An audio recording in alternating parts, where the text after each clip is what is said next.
आज ईश्वर मालवाल जी मिट्टी कला बोर्ड के चेयरमैन बनाए गए हैं।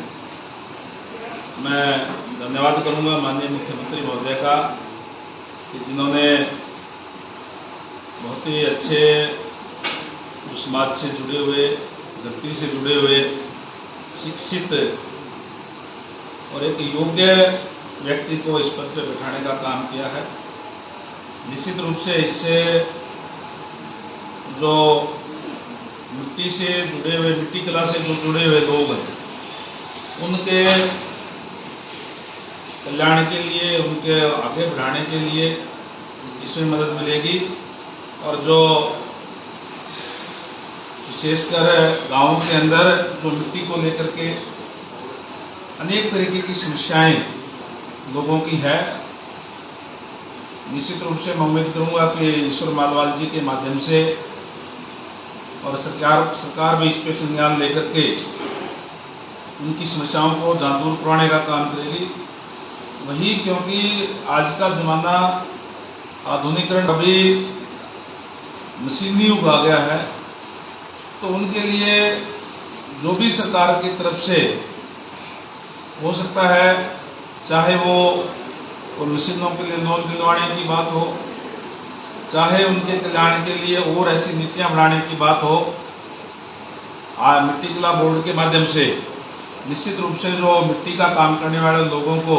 इसका लाभ मिलेगा। मैं ईश्वर मालवाल जी को इसके लिए बहुत बहुत बधाई भी देता हूं और उम्मीद करूंगा कि इनके नेतृत्व के अंदर जिस तरीके से मैंने कहा कि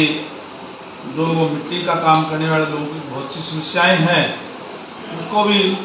दूर करने का काम इनके माध्यम से होगा। वैसे भी हमारी सरकार अंत्योदय यानी अंतिम व्यक्ति तक सरकारी सेवाओं का लाभ पहुंचे, इसमें प्रयासरत है और उसी के तहत आज, क्योंकि जो मिट्टी का काम करने वाले लोग हैं वो भी गरीब लोग होते हैं, अनेक तरीके की समस्याएं हैं, तो बोर्ड के गठन से उनको काफी जो है वो लाभ मिलेगा।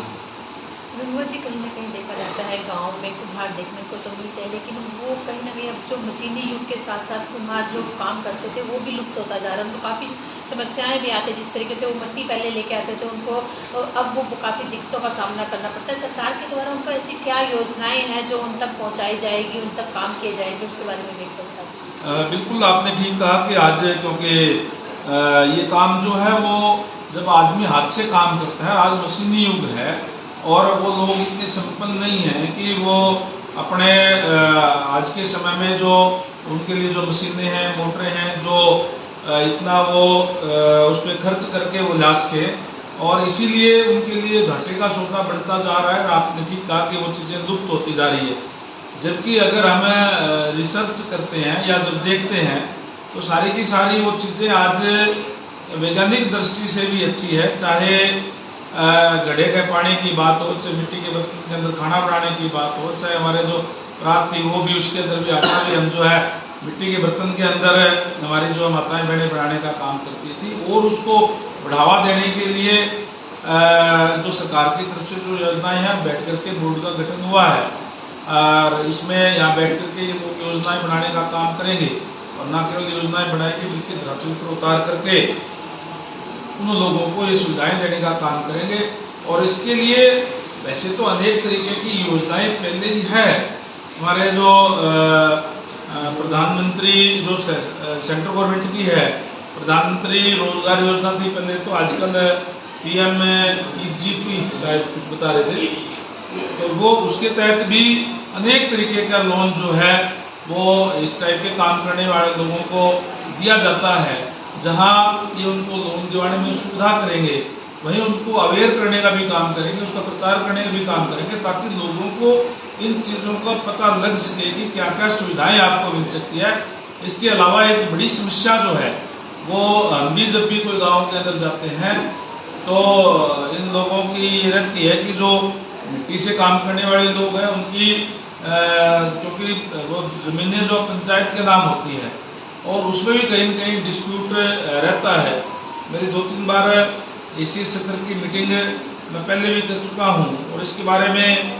भी अभी क्योंकि बोर्ड का गठन हो गया है, उन लोगों की समस्याओं को दूर करने के लिए वो इनको ऐसा सिस्टम बनाएंगे ताकि वो ओनरशिप उनकी बोर्ड के नाम हो जाए, ताकि कोई न कोई कहीं कोई उनको दिक्कत परेशानी या कहीं को उस पर झगड़े या विवाद ना रहे। इस तरीके की भी योजना है जो हम आने वाले समय के अंदर इस बोर्ड के माध्यम से और चेयरमैनशिप के अंदर यहाँ निर्णय करके वो भी करवाने का काम जो हम करेंगे। जैसा कि आज मिट्टी कला बोर्ड के चेयरमैन के पद पर हरियाणा सरकार ने, माननीय मुख्यमंत्री जी ने, डिप्टी स्पीकर चौधरी रणबीर गंगवा जी ने मिट्टी कला बोर्ड को और आगे बढ़ाने के लिए हमारे समाज की जो दिक्कतें हैं, परेशानियां हैं, जो मिट्टी से जुड़े हुए काम किए जाते थे, बर्तन बनाए जाते थे, उनमें जो दिक्कतें आती थी उनको सोल्व करने के लिए इस बोर्ड को आगे बढ़ाया और उस बोर्ड के चेयरमैन के पद पर मुझ जैसे छोटे से कार्यकर्ता को बिठाया। मैं सबसे पहले तो शीर्ष नेतृत्व का और माननीय मुख्यमंत्री डिप्टी स्पीकर जी का अपने तहे दिल से आभार और धन्यवाद प्रस्तुत करना चाहता हूँ। जैसा कि आपने पूछा कि आप इसको कैसे आगे बढ़ाओगे, इस काम को जैसे कि सदियों से ये काम हाथ से ही किया जाता था, मिट्टी को खोद करके, मिट्टी को गोंद करके और उसी तरह से हाथ से चाक चला करके सुंदर सुंदर बर्तन बनाए जाते थे। चाहे घड़े की बात करो, सुराही की बात करो और दूसरी चीजों की बात करो, आज हर चीज मशीनी युग हो चुका है। हर चीज के आधुनिक कारणों के कारण सुविधाजनक ना बनी हो, तो हम चाहेंगे कि हमारे जो मिट्टी के बर्तन इतने उपयोगी हैं, जैसे कि माननीय डिप्टी साहब जी ने भी, स्पीकर साहब ने भी कहा कि ये हेल्थ के लिए भी लाभदायक मिट्टी के बर्तन रहे हैं, तो हम चाहेंगे कि ये भी आधुनिकरण में आए, कुटीर उद्योग में आए। चाहे वो चाक को हाथ के चलाने की बजाय बिजली से चलाने की बात हो, चाहे आवे को लकड़ी और गोसे के पकाने की, वो भी बिजली से पकाने की बात हो, चाहे उन लोगों को मिट्टी खोदने के लिए जो दिक्कत आती थी, जगह जगह जमीन कहीं जोड़ पर से लाते थे, कहीं किसी के खेत के साथ से लगाते थे, आए दिन झगड़े और परेशानियां होती थी। मैं तो ये कहूंगा कि ना केवल आज प्रेस के माध्यम से, बल्कि मेरे समाज ने पूरे हरियाणा में, चाहे मेवात से लेकर के और रानिया और सरसा फतेहाबाद तक, समाज के लोग माननीय डिप्टी स्पीकर साहब के पास आते थे और अपनी बात रखते थे, क्योंकि वे इन्हीं की तरफ वो देखते हैं कि हमारा कल्याण जो है, हमारे समाज का एक प्रबुद्ध नागरिक, हमारे समाज की दुख तकलीफ जानने वाला, हमारे समाज को समझने वाला, वो एक ऐसे व्यक्ति हैं डिप्टी स्पीकर चौधरी रणबीर गंगवा जी। वो हमारी बात को आगे रखेंगे और उसी बात को मद्देनजर रखते हुए साहब ने मिट्टी कला बोर्ड को आगे एक्सटेंड भी करवाया और इस पद पर मुझ जैसे कार्यकर्ता को बिठाया। तो मैं सरकार की तरफ से भी, चौधरी साहब की तरफ से भी, इनकी गाइडलाइन में जो ये मुझे आदेश देते रहेंगे और जो मैं मेरे विवेक से कर पाऊंगा, मैं हर समय जितना मेरे से बन पाएगा मैं इसको आगे बढ़ाने का काम करूंगा। माननीय नरेंद्र मोदी जी जो वोकल फॉर लोकल की जो हमारी नीति है, उसको मैं आगे बढ़ाते हुए ना केवल मिट्टी के बर्तनों को जीवन में उपयोगी के लिए, बल्कि आज शोरूम में भी ये काम करते हैं, शोकेस में भी लोग रखने लगे हैं। हम इसके एक मार्केटिंग करके इस काम को और आगे बढ़ाएंगे। हमारे समाज गांव में जो लोग हैं उन तक किस तरीके से आप अपनी ये सुविधाएं या जो योजनाएं हैं सरकार की किस तरह पहुंचाएंगे, क्योंकि जो गाँव में लोग हैं उन तक, वो पढ़े लिखे नहीं है, उन तक ये योजनाएं पहुंच ही नहीं पाती, वो शहरों तक ही सीमित रह जाते, दफ्तरों तक ही सीमित रह जाते। लोगों को किस तरीके से जागरूक करेंगे आप? बहन जी, सबसे पहले तो मैं आपको एक बता देता हूँ, मैं एक छोटे से गाँव का नागरिक हूँ। मैं गांव में रहता हूं, गांव में पब्लिक डीलिंग करता हूं, गांव के समाज में ही मैं बैठता हूं। गांव के लोग अपनी बातें हमारे सामने रखते हैं, वो इसलिए रखते हैं कि हमारे साथी ये पढ़े लिखे भी हैं, बाहर भी जाते हैं, इनको नॉलेज भी है। तो हम इस चीज का एक सेमिनार लगवाएंगे, इन बर्तनों का, इन आइटमों का। एक तो उनको आधुनिकरण की ओर ले जाएंगे कि आप ये चीज इस तरह से बनाओ। दूसरा, हम उनको ये बताएंगे कि आज आप इसको लोन लेकर के, और चाक को, इलेक्ट्रिक चाक आ चुके हैं, लेकिन आपको बड़ी बात ठीक है, गांव में इस बात का ज्यादा ध्यान नहीं था। हम उनको अवेयर करेंगे कि आप इलेक्ट्रिक चौक लगवाओ, हर तरह के अलग अलग तरह के बर्तन बनाओ, उनकी मार्केटिंग करो, उनकी दुकानें, या वही बात है गरीब आदमी कहीं खोखा लगाए, कहीं रेडी लगाए, तो उन आदमियों को वहां बैठ करके अपना सामान बेचो, मार्केट के